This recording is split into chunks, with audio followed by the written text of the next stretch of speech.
Wow. Like Brownie said, when you're a kid, you play hockey, you never dream of something like this.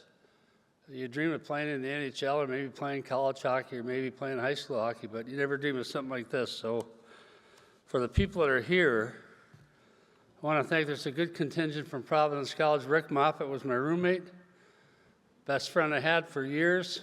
Love the guy. Nate Lehman's here, the coach of Providence College. Bill Milner.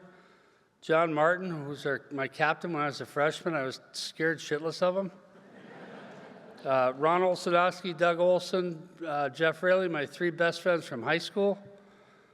My siblings, I'm one of 10 kids, and I benefited from all 10 of them, but especially my oldest brother, Bill, who's here, my older brother, John, and my little brother, Matt. They were the closest to me, so thank you for being here.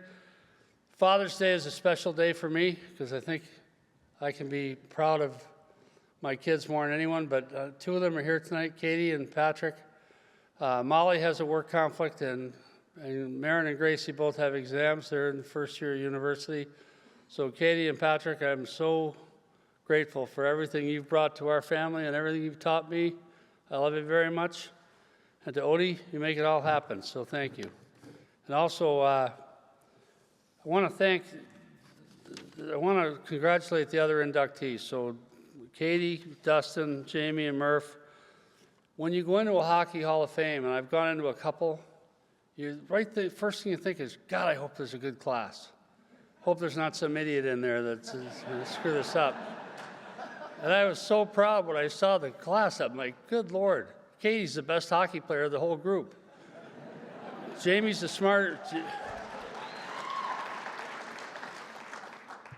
one of the smartest players I ever had. I had him in the Olympics. Brownie's as tough as they come. And Murph, you're the best official that worked on the lines for anyone who was a referee for a year or two. So congratulations to all of you. It's an honor to be here with you. Joe Bertagna, he told a story about killing a bird. What's your problem? What the hell is the matter with you? You've been in hockey for 40 years, and the best story you could tell is about killing a goddamn bird?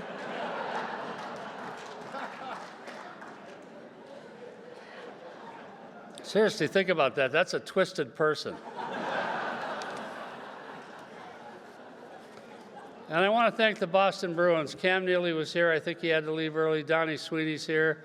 And Charlie Jacobs is here. They've been great supporters of hockey and wonderful, wonderful supporters of this event, so thank you for that. So a little history lesson. I was a history major. If Steve had done a better job introducing me, you would know that, but he didn't. I was a history major, so let's have a quick history lesson. History of USA hockey in 4 minutes. 1958, what happened? Mr. Willie O'Ree broke the color barrier. 1960, Mr. Cleary, what happened? Squaw Valley, gold medal for the U.S. Olympic team, groundbreaking. 1968, silver medal, but also expansion, NHL expansion, 1968. 1972, Title IX. Title IX, one of the biggest things that ever happened in the history of our country.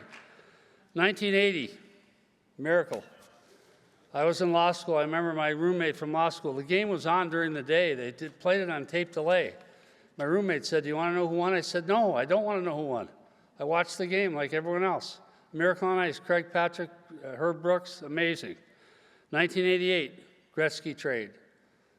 Propelled hockey in the U.S. amazingly. 1993, Gary Bettman became the commissioner of the NHL. And I'm telling you, that was earth-shattering for USA hockey, and I'll come back to that in a little bit. And I always mention Bill Daly like they're twins, and they could be for all I care. They have been such a great asset to hockey in the United States. Thank you both for that. 1996, World Cup. And NDTP started, first year, 1996. 1998, Nagano, women won the gold medal, first one. Big deal. 2009, the ADM. 2010, Vancouver silver medal, Brownie. 2023, PWHL founded. So that's the history of USA hockey in North America. Now, what's my involvement with all this? And I want to talk about this exclusively is I want to say thank you to USA Hockey, because I got a chance to, every step of this way with USA Hockey I've been involved. My first coach, I moved to Minnesota when I was 12. When I was 13, I started playing hockey. So I was 13, so all of you know that's pretty late. And if you're not a real gifted athlete, and I wasn't, it's really late. My first coach was Bob O'Connor, the late, great Bob O'Connor, who went on to a great career with USA Hockey. He told me, look, you provide the sweat, we'll provide the know-how. We'll encourage you, we'll tell you how to do it. I remember my first game. I tried to put my garter belt on over my pants. You can't do that. Any of you new people, don't try that. Don't try and put your garter belt on over your pants. And we called them breezers back then. The Minnesota guys are all going, yeah, I know what those are. But Bob O'Connor was my first coach, so I played Bantam House, Midget B, Midget A, Edina West High School. My 5th year of organized hockey, playing at Edina. They split schools, or I would never have played high school hockey, but thank God they split schools. 6th year of organized hockey, playing Division I college hockey at Providence College. So there was great help. Bart Larson coached me. Mr. Brower coached me. Coach Beebe coached me. Had great help to get there. Now I go to Providence. I get to play for Lou. Now I got to tell you, there's not playing for Lou isn't all fun. The guy's a pain in the ass. I might have cursed him more in 4 years than I said thank you, but now I can say thank you and realize I was a walk-on as a freshman, as Lou mentioned. I walked on. I was a partial scholarship my second year, a full scholarship my last 2 years, graduated as captain, graduated with the record for games played at Providence College, never missed a game due to injury or illness in 4 years. So pretty good 4 years. Now, I went to take the law boards when I was a senior in college. Lou called me in, and Alana Mooney, the secretary, said, Coach wants to see you. So I'm like, oh, shit, that's never good, right? Lou wants to see you. So he passes this thing across the table. He said, you're taking the law boards. If you do well, you get into Harvard or Yale. And I passed it back. I said, I have no interest in going to law school. Lou shoved it back and said, you don't understand. That was not a request. So I took the law boards, blew it away, get into Harvard Law School. So now I signed with the Flyers. I play 11 games on a tryout. I couldn't believe it. Playing pro hockey. My 10th year of organized hockey, I'm playing pro hockey. Play for the American League for a year, win a Calder Cup. And then I go back to law school because I sucked.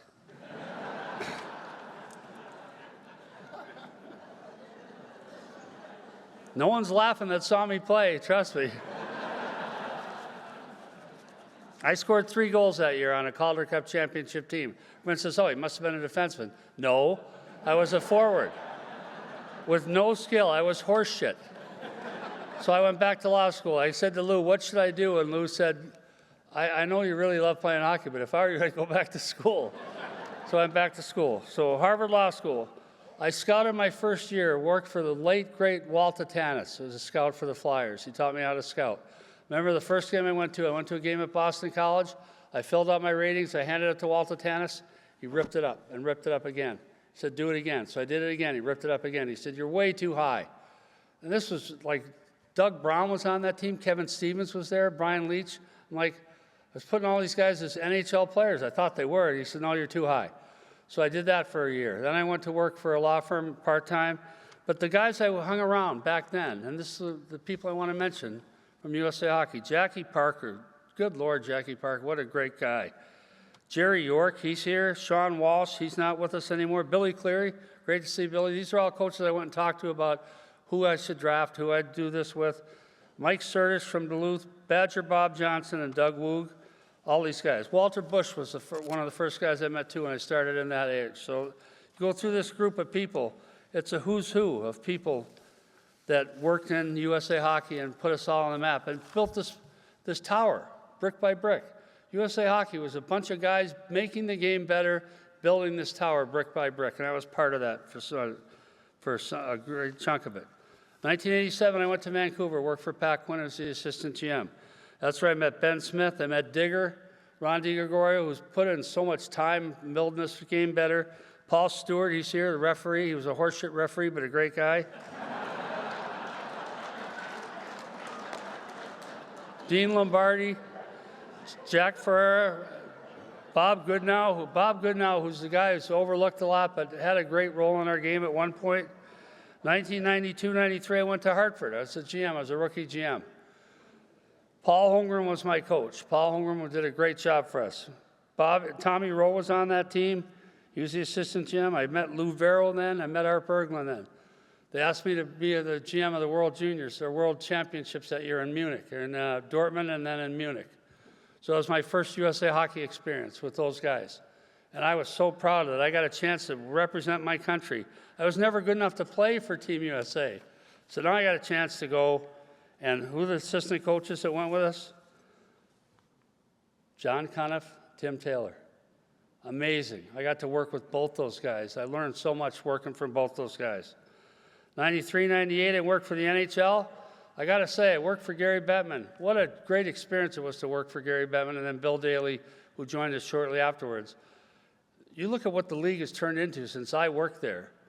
Like when I worked there, player safety didn't exist. I did all the discipline. We had 4 VCRs. We had 4 VCRs, Steve. We had to watch you all the time. 4 VCRs, that's all. We can only tape 4 games. Now they got 17 players and people that work there in player safety in 2 rooms and situation rooms. We had nothing and no assets. But Bill Daly and Gary Bettman said, we're going to make it better. Just bear with us. We'll grow this whole game. We'll grow the economics. They went through the labor wars to get it done. 2 great guys who have made this game so special and helped USA Hockey so immensely. I want a special round of applause for these 2 guys.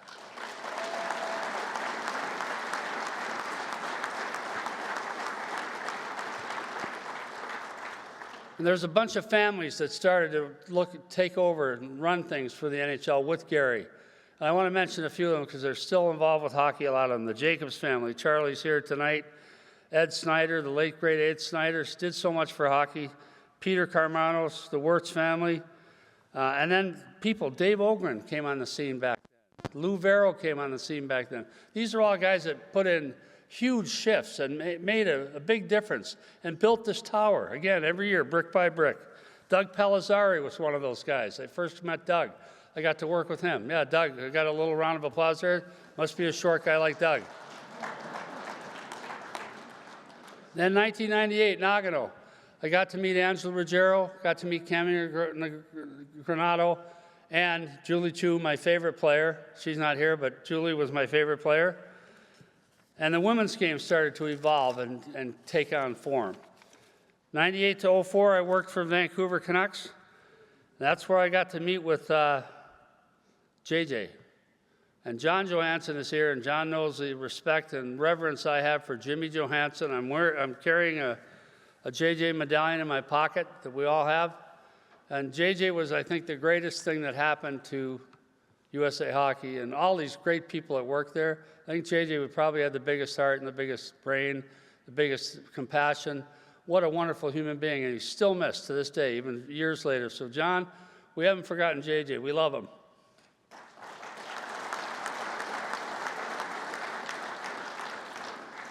Met Pat Kelleher. He was coming on then. He was a young guy, played at Brown, but we won't hold that against him. Then I went to won a Stanley Cup with the Samueli family in 07 in Anaheim. And the Samueli family has been a great asset for USA Hockey. They've been a great family. Henry and Susan Samueli are amazing. Then 09 was kind of a change for me. They asked me to be the GM of the World Championships that year in Bern, Switzerland. And I said to JJ, why are we doing this with just me and David Poyle? They said, you can have an assistant GM. I said, I'd like David Poyle. So he was my associate GM for Vancouver, and then in Sochi, he worked with us again. He was the GM in Sochi. But I said, why are we just having 2 guys on the management team? Let's expand it. And JJ said, that's a great idea. So we founded the committee. We started doing this by committee. So David Poyle came on, Dale Talon, Paul Holmgren, Dean Lombardi, Stan Bowman. We started getting more input into getting good players. We still do it that way today, by the way. We do 2 things differently than anyone else. We do that, and we do 12-minute warm-ups at the World Championships. So I remember my first one in Bern, I said to the players, what don't you like about this tournament? They said, we play all these games, we have 15-minute warm-ups. I said, God damn it, we'll make the warm-ups 12 minutes then. To this day, USA Hockey does 12-minute warm-ups at the World Championships, and it really pisses everyone off. It's great. So in Bern, they said, why don't you be the GM in Bern in 2009? And then David Poyle will be the associate GM, and we'll have you be the Olympic GM in 2010. So that was the start of the voyage for 2010. We announced the game, announced the team at Fenway Park after the Winter Classic. So we went outside, had players skate on the ice, announced our team, and we were ridiculed for the selections we made. You remember that, Brownie? Everyone picked us to finish sixth. We were picked to finish number 6. And we lost in overtime to a great Canadian team. I would mention the Canadian referee kicked the puck to Jerome McGinley right before Sidney Crosby scored, but that's okay.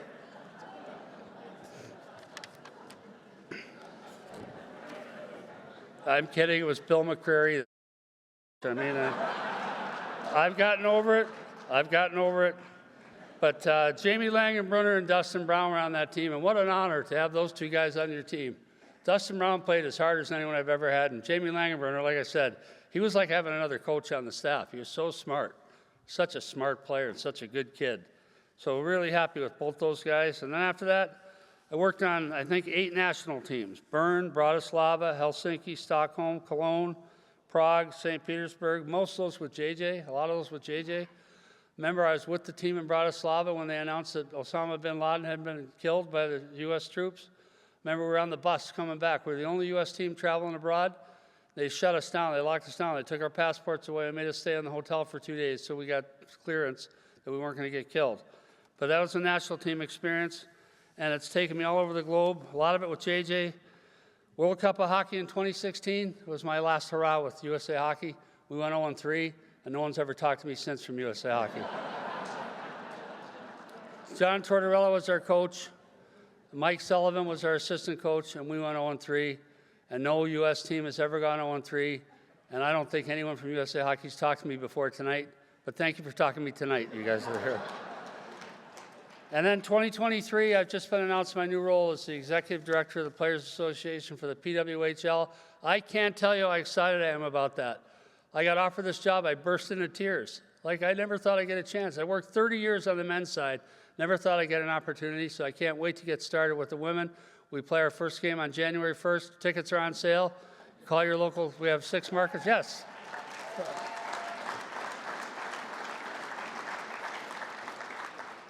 So I was determined to get through that, but not take up 38 minutes like Eddie Olczyk did.